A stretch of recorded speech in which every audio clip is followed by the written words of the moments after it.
Step right up, the Amazing Digital Circus has just dropped its 6th episode. And with only 3 more left to go, according to Gooseworks back in 2024, things are really starting to get intense. The story is starting to take a darker turn. What one thought was originally meant to be a kids show, it's definitely catered to a more mature audience with some of their adult themes. That's why I thought this would be the perfect time to introduce a brand new OC of my own into this strange, chaotic world. During this, we'll be recapping some of the bigger moments we've seen so far and deep diving into theories. Some that I've been keeping to myself and others I've seen floating around TikTok comment sections along with friends and family and Reddit. But before we go ahead, I'll give you this warning now. There will be spoilers ahead. If you aren't caught up with the series yet, this is your chance to click away, or if you don't mind spoilers, keep watching. The lineup of characters within the series is anything but human. From what we've seen so far, the cast can be grouped into a handful of categories: toys or puppets, animals, clowns or circus beings, geometric shapes, odd bodies, and chess pieces. For my OC, I wanted to stick with one of these groups, so I've decided to go for a small mix of the animal and odd bodies category. My thoughts started with creating a mood board, being reminded of a toy that a lot of kids had growing up, a plushie from like the early 10s, but this is generational. Poodles were definitely a popular toy. I can remember owning a few different ones myself, and as someone who loves creating things based on nostalgic items, you should definitely check out my Date Everything OC video. And this got me thinking even more. I also landed on the name Doodle for the character. This name also reminded me of the paper makeup trend that went around a few months back on TikTok, which ended up with me blending the two ideas. As for the character's colour scheme, I wanted to pick something that felt fresh, while also used. I wanted it to fit naturally within the show's bright existing colour palette. After looking at the current cast palette, I ended up deciding on blue, specifically a softer baby blue, wanting her to keep the paper page appeal like she was on paper.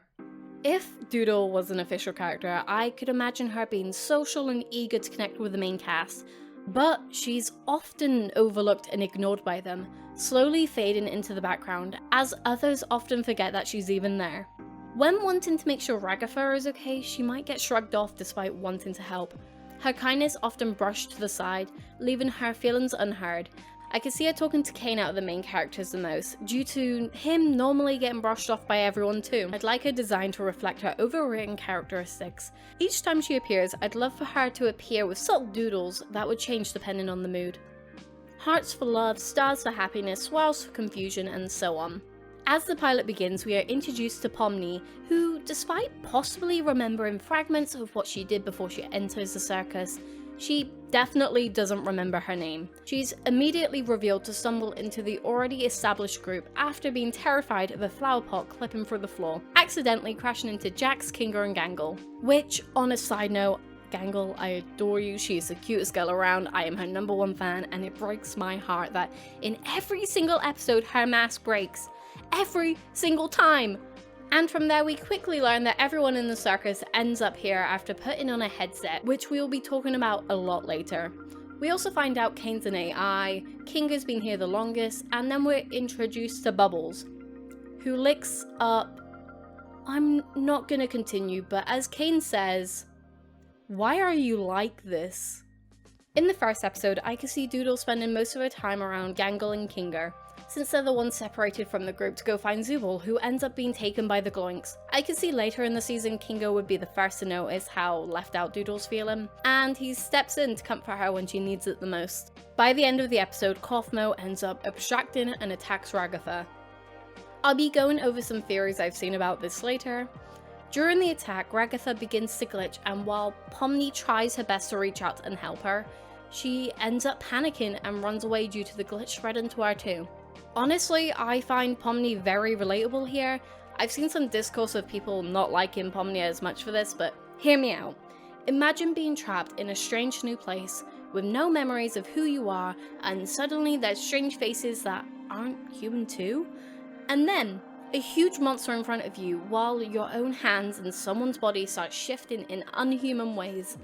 I think I would lose my mind in that scenario. As Cosmo ends up chasing Pomni, she manages to escape very quickly, heads back to find Ragatha, who tells her to seek Kane's help. Back to Gangle and Kinga, Jax ends up appearing from nowhere, tossing a bowling ball at them, sending them down a slide leading to the Gloink Queen's nest. Pomni ends up running through what feels like the entire circus, frantically opening random doors, each one stranger than the last. There's a room full of fish, an NPC in the bath who screams a mask at the sight of her, and even moments where she gets boxed before stumbling right back into Kaufmo. In her panic, she tries to escape Kaufmo, opening up a random yellow barrel, unleashing a swarm of red monkeys, finally managing to slip out of sight. As she goes to continue her search, a bright red door suddenly appears in front of her. In desperation, she steps through. She finds herself in a never-ending loop series of similar rooms resembling a bland office. Meanwhile, back with the others, Kaufmo ends up falling through the floor, attacking the Gloink Queen, where Jax, in his usual uncaring ways, tells Gangle, "It's just Kaufmo, don't worry about it." And that's when she realizes the truth about the fate of their friend. Kinga begins to panic with no way out, while Zubul stays unfazed, casually hinting at the obviously placed elevator exit. Back to Pomni, she's still stuck in an endless cycle of doors, slowly but surely losing her mind. With every step, as the room repeats over and over, door after door, finally it changes to us, the viewers. A logo sits upon the store, C and A. And as she opens it, the room starts to extend, and finally reaching the last door, it opens into a massive glowing space, slowly drifting towards the blinding lights. Theories to come. But before she could venture further, Kane's wacky wristwatch goes off, warning him that someone has wandered into the void and how it risks them being spoiled. As Kane rushes in, taking Pomni back to the circus, he discovers Kaufmo has abstracted and snaps everything back to normal. This episode closes on a treat of a digital feast that, uncannily, mirrors The Last Supper. Even from this very first episode, we're already left with a ton of questions, and of course theories. The first one I want to discuss is Kaufmo's behavior when he abstracts.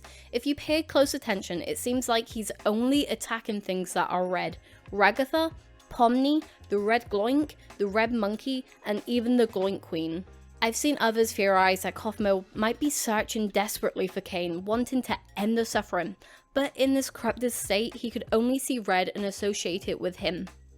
Others suggest it could be tied to the red exit door. If you look closely at Kaufmo's room, you can even spot doodles of both the exit and Kane sketched on the walls. Was Kaufmo just wanting to escape, or was he just wanting revenge on the person who made him crazy? In the end, we may never know for sure, but it definitely leaves the door open for some deeper meanings.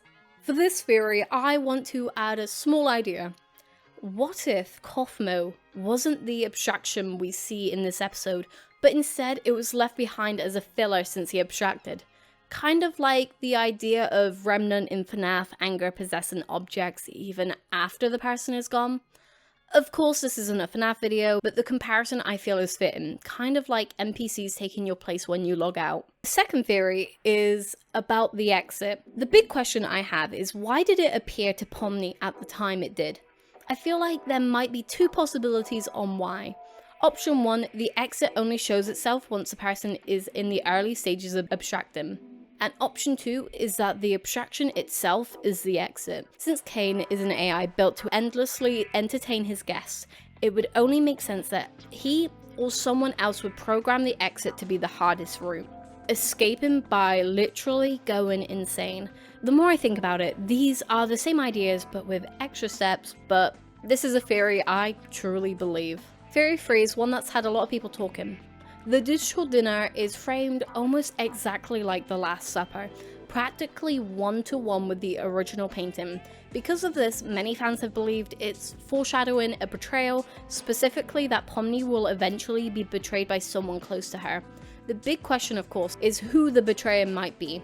Personally, I have my suspicions about Kinga, though I'll need to explain my reasons for that a little later on. Now, for the time's sake, I'm going to be summarizing the less important episodes, including the more important parts. In episode 2, the main cast is sent on a quest to capture a group of bandits who've stolen the Candy Canyon Kingdom's maple syrup. All of the side characters are NPCs, which is worth keeping in mind. During the crew catching up to the bandits, Jax ends up putting Pomni in danger as she's forced to hold onto both trucks, which ends up getting her sent flying back onto the bandits' truck.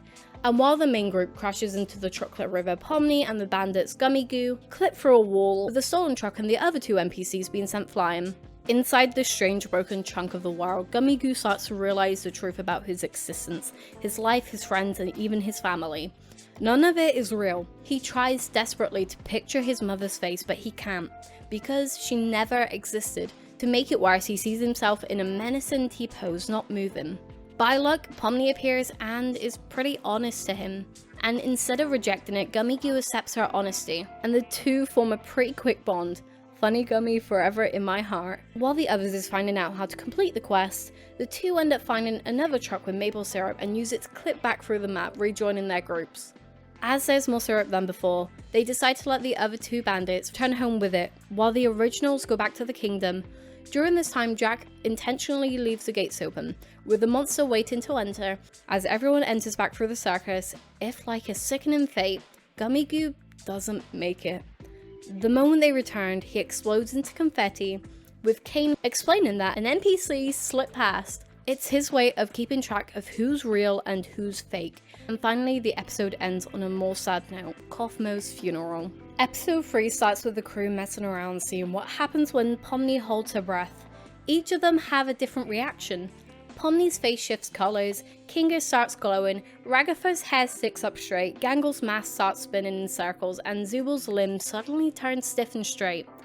And Jax refuses to reveal what happens to him, though many fans believe it's tied to the fact that he actually does have a mouth. Something we briefly see when Zubal cuts off his breathing. For Doodle, I would like to think that she would have some random meme face scribble across her actual face, like the classic Roblox man and woman face. Before the group could talk more, Kane interrupts with a new adventure, one specifically designed for Zubal, which I have some theories on later. Ironically, everyone except Zubal decides to go. While the others are sent off, I could definitely see Doodle hanging back with Zubal, only to get caught up in a therapy session originally designed for Zubal and Doodle, but instead for Kane, who ends up having some pretty bizarre moments. While the others are thrown into Mildenhall Manor, a spooky, haunted house, Jax decides to toss Gangle's masks through one of the two doors to see if it's safe or if it's dangerous. Unfortunately, he throws it through the dangerous door.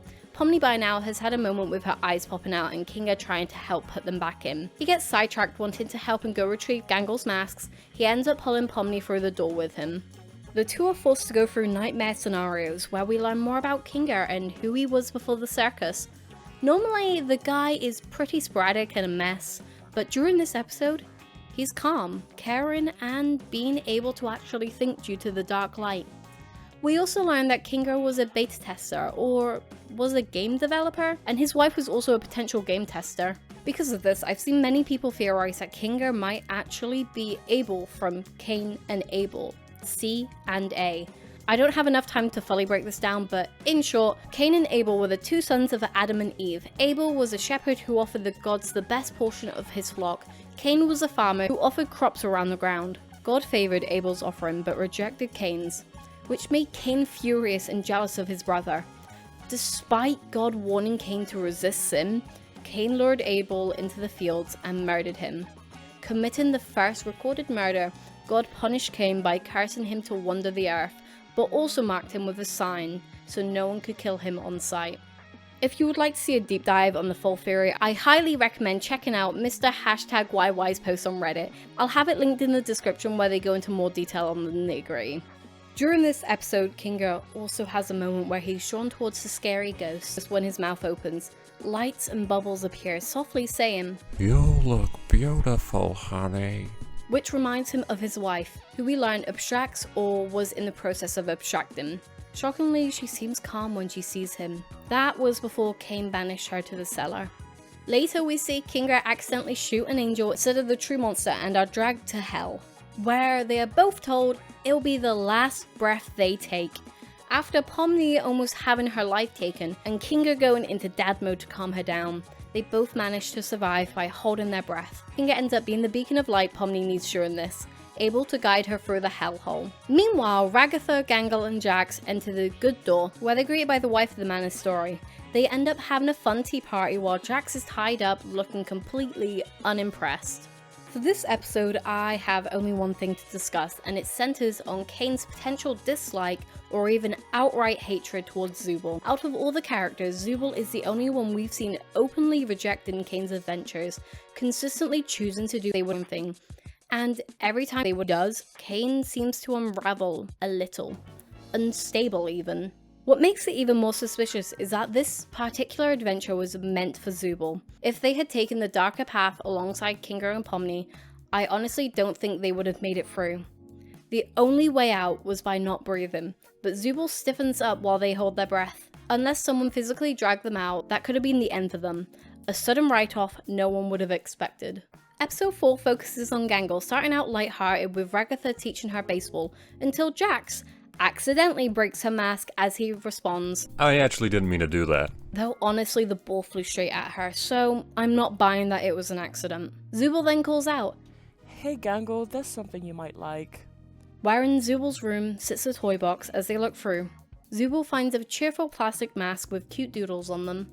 Now going through the suggestion box instead of running with Kane's ideas, it leads the group to the next adventure. Managing a fast food restaurant called Spudsy's.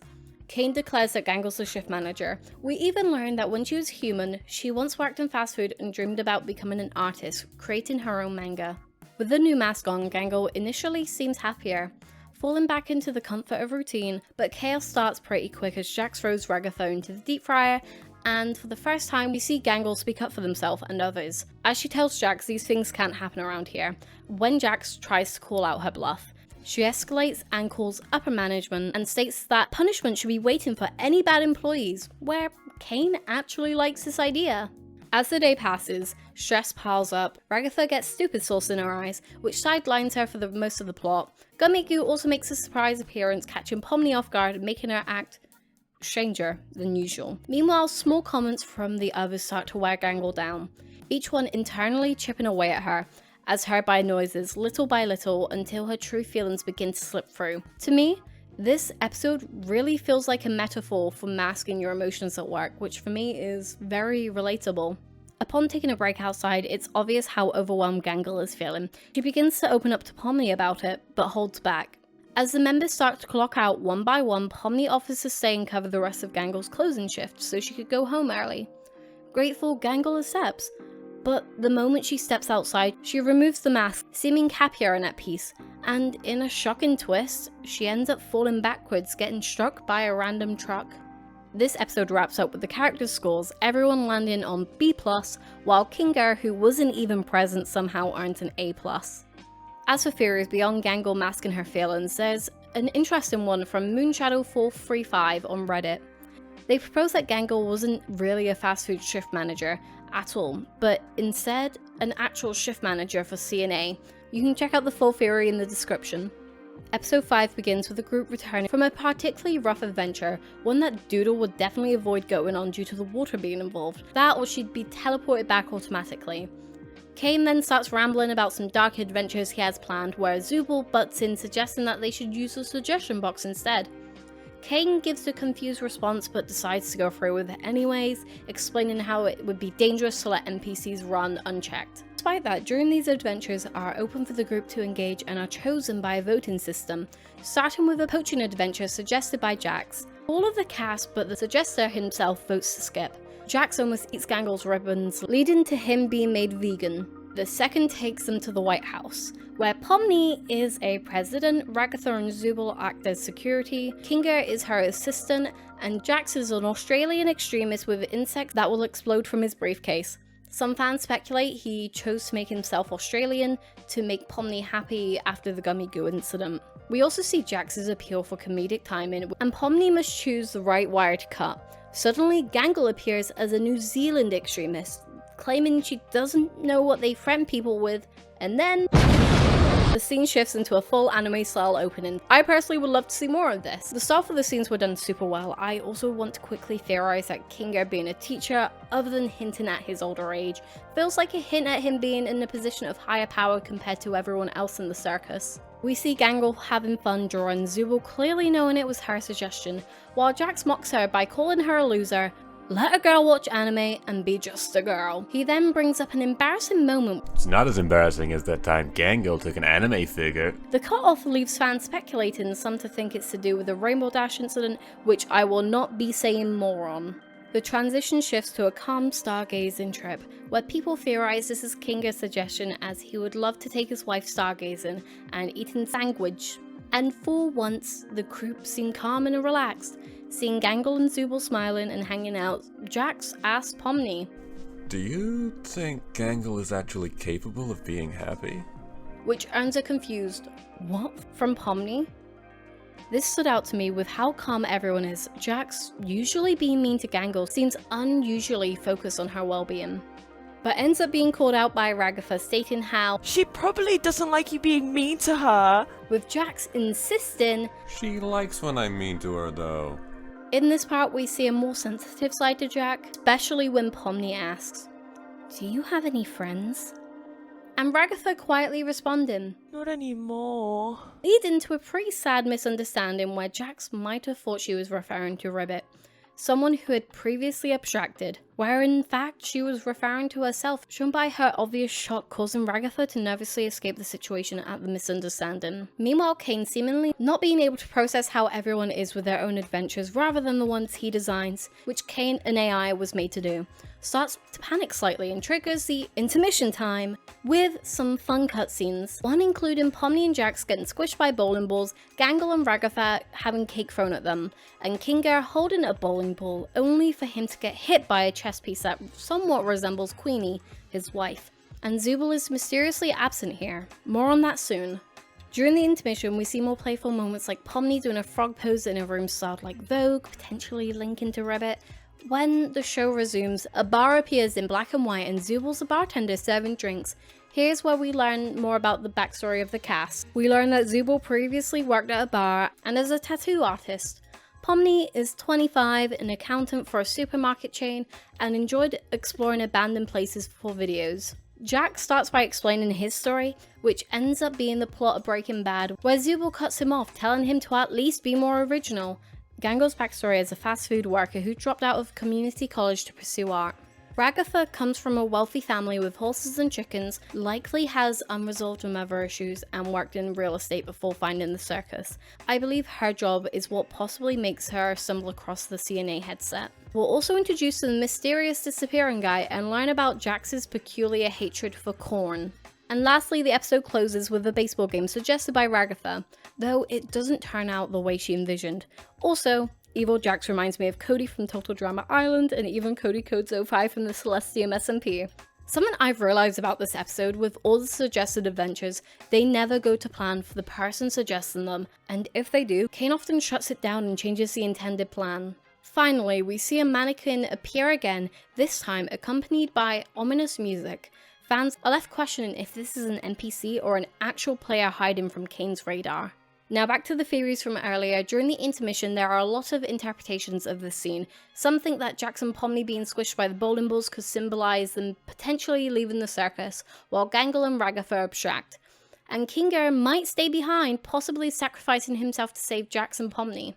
Personally, I believe may represent a kind of a way. I'm not sure what, but maybe guilt and not being able to leave the circus. The cake may represent abstracting, but to me, it might be their way out.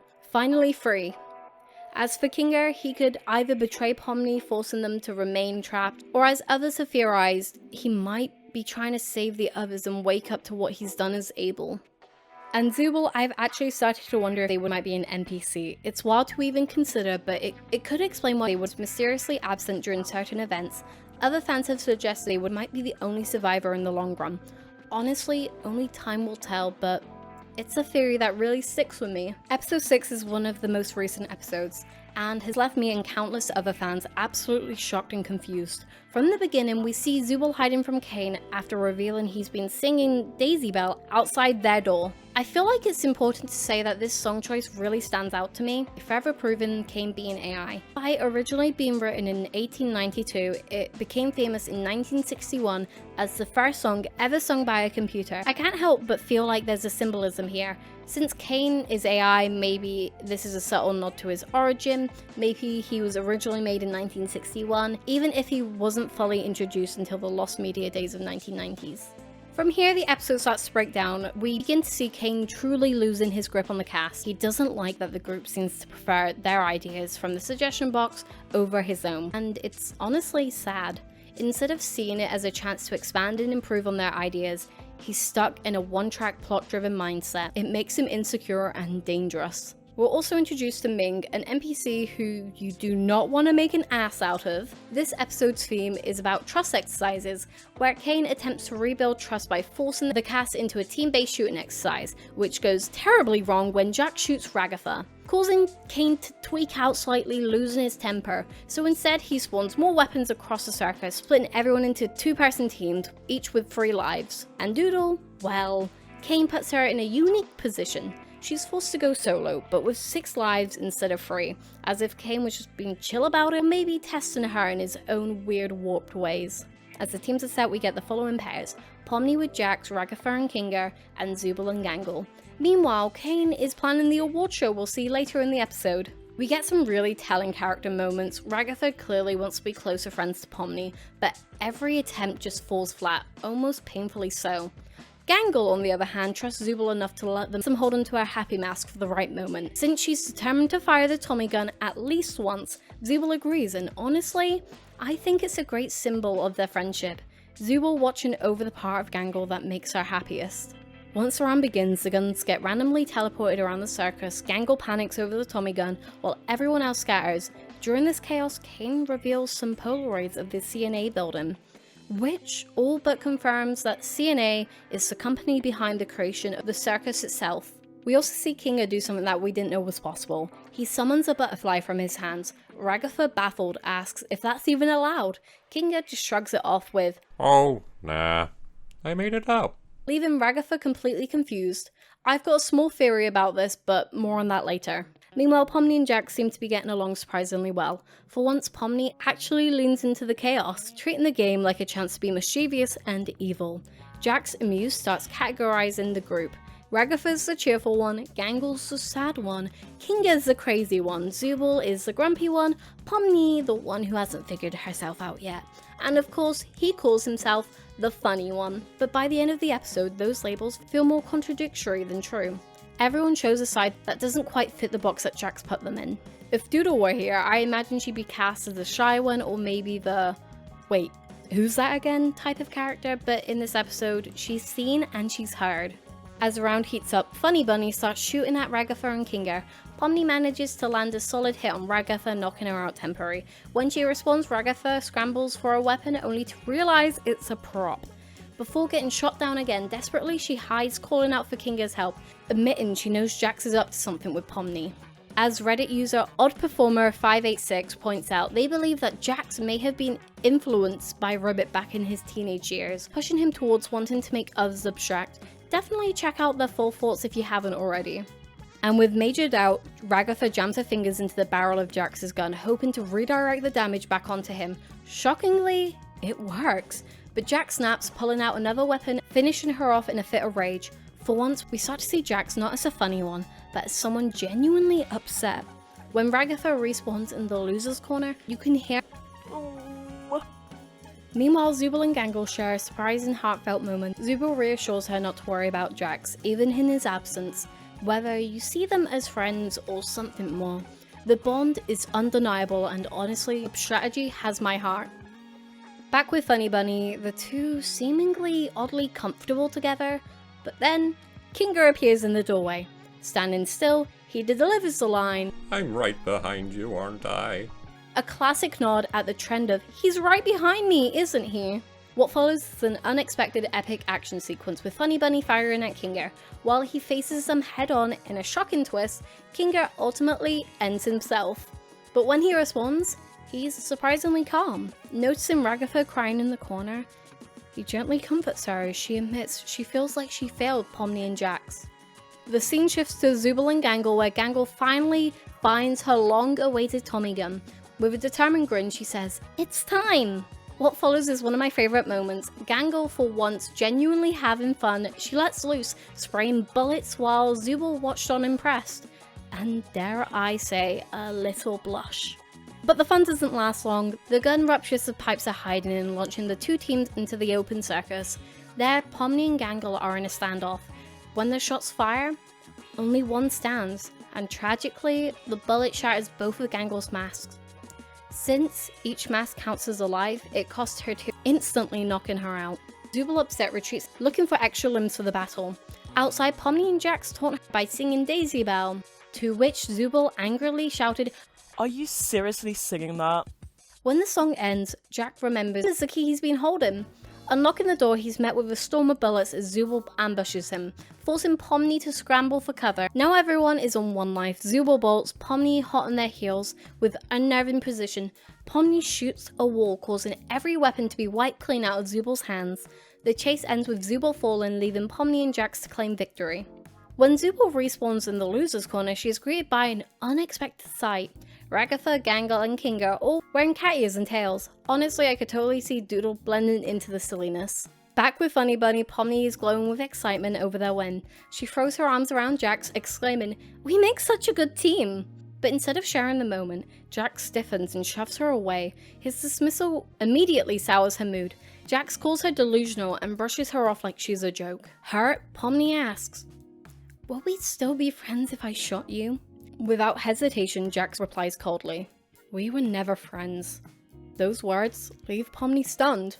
Pomni pushes back, demanding to be taken seriously while Jax refusing to treat anything she does more than a joke. Her frustration boils over as she asks, "Have you ever thought this might be the reason why people abstract?" The question rattles him. Jax lashes out, shouting that people who abstract aren't pleasant to be around, which is ironic since his own anger is making him unbearable in that very moment. As Jax calms down to play it off, Pomni quietly asks, "What would you do if I abstracted tomorrow?" He turns to her, expression ice cold, no smile, and delivers, I'd move on. And probably forget about you. As the two get into a more heated fight, Jax ends up going on an evil anime protagonist monologue before walking away. The next thing we know is it skips to the show where Jax and Pomni look distant and upset. Ragatha and Pomni meet, saying they'll meet later after the show, seeming in a better mood. Jax, meanwhile, sits apart from everyone. He heads to the bathroom where speculation suggests he might have had a panic attack, or more worryingly, shown the first sign of abstracting. When he returns, his mood seems suspiciously fine. Forcing a smile as if nothing happened, Kane then takes a spotlight to announce the award favourite character. The winner is... himself! Wait, no. It's actually Ming, and then it ends. Back to the theory from earlier, I don't think Kane is the only one capable of shaping reality in the circus. We've already seen small but telling examples, Kinga summoning the butterfly out of nowhere, Ragatha jamming her finger into Jax's gun and somehow turning it against him, Pomni pulling off an impossible shot to knock the weapons out of Zooble's hands from way too far to be reasonable. These moments suggest that the cast themselves might have hidden abilities to bend the rules of the circus, even if they haven't fully realized it yet.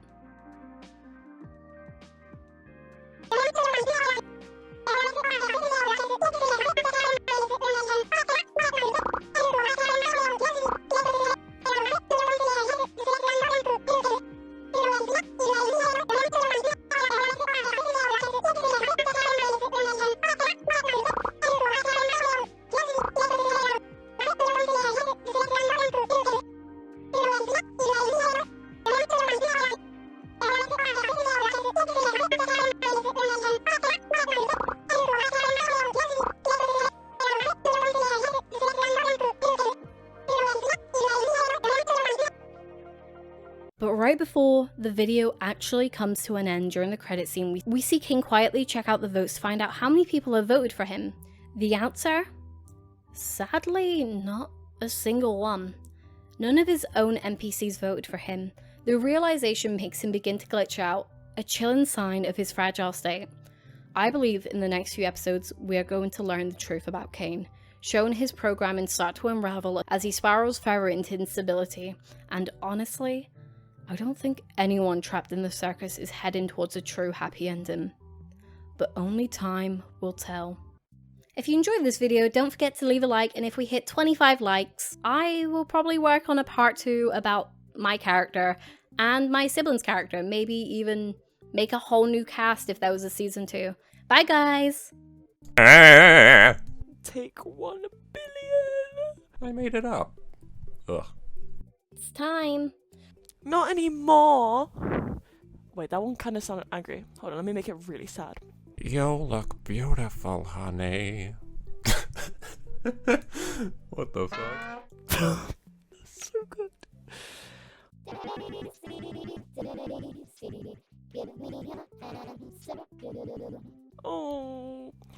giving you variation, so you have options to cut out from this.